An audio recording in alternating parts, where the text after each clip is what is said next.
বাংলা গল্পে আড্ডা চ্যানেলে সকলকে স্বাগত।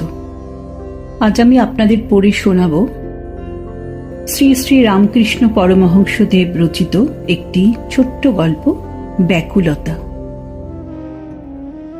একজনের বাড়িতে ভারী অসুখ, যায় যায়।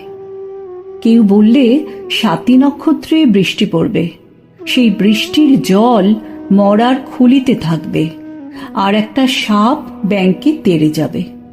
ব্যাঙকে ছোবল মারবার সময় ব্যাঙটা যেই লাফ দিয়ে পালাবে, অমনি সেই সাপের বিষ মরার খুলিতে পড়ে যাবে।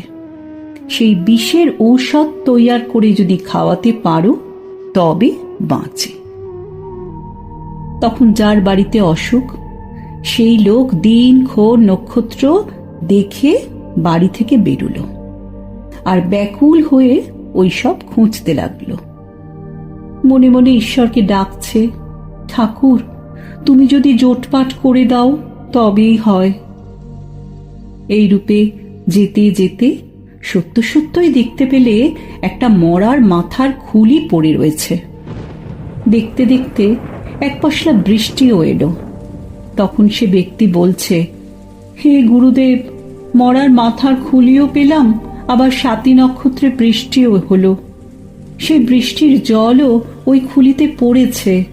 এখন কৃপা করে আর কয়টির যোগাযোগ করে দাও ঠাকুর। ব্যাকুল হয়ে ভাবছে, এমন সময় দেখে একটা বিষধর সাপ আসছে। তখন সে লোকটির ভারী আহ্লাদ হলো, আর সে এত ব্যাকুল হলো যে বুক দূর দূর করতে লাগলো।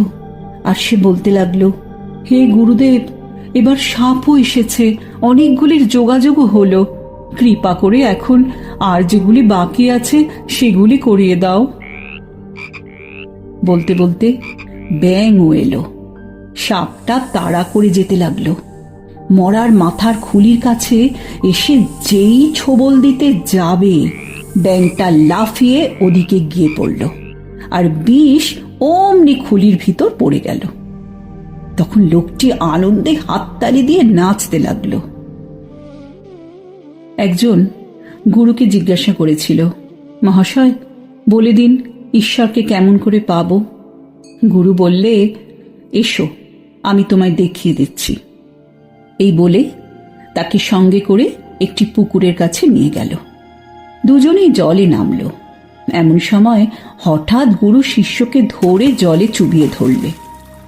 খানিক পরে ছেড়ে দেবার পর শিষ্য মাথা তুলে দাঁড়ালো। গুরু জিজ্ঞাসা করলে, তোমার কিরকম বোধ হচ্ছিল?